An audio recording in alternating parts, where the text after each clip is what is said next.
చెడు చేసిన వారిని వెంటనే మర్చిపోండి, మంచి చేసిన వారిని జీవితకాలం గుర్తుపెట్టుకోండి. ఇలా చేశాడు కనుకే రాముడిని దేవుడు అన్నారు. ఎవరో మీ దగ్గర ఓ 10,000 తీసుకొని ఇచ్చే అవకాశం ఉండి కూడా ఎగ్గొట్టాడు. వాడిని అక్కడితో వదిలేయండి. వాడి బుద్ధి బయటపడింది కదా.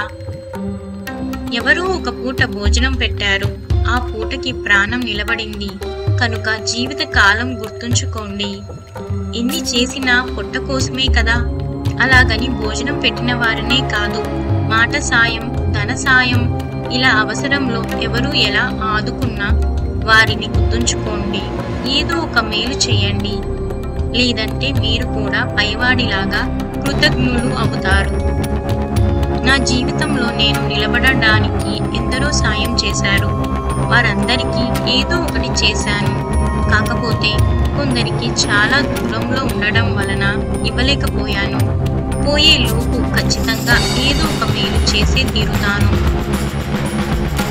అందరూ ఒకటి గుర్తుంచుకోండి, పోయే లోపు అందరి రుణాలు తీర్చేయాలి.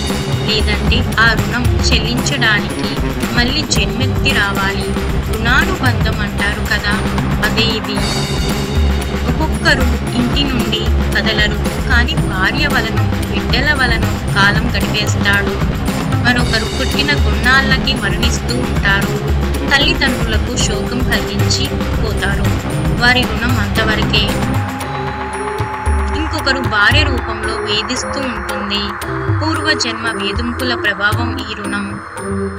ఏమీ లేదండి, ఒకరు మన మీద పడి తింటున్నా, మరొకరు బాధిస్తున్నా, మరొకరు తనంతట తానుగా అన్ని భరిస్తూ మిమ్మల్ని సంతోషపెడుతున్నా దానికి కారణం రుణానుబంధమే. మనతో కనెక్ట్ అయ్యే వారందరూ ఏదో ఒక కారణం లేకుండా మాత్రం కనెక్ట్ అవ్వరు. కనుక చెడ్డని వదిలి మంచిని పట్టుకోండి, తరిస్తారు.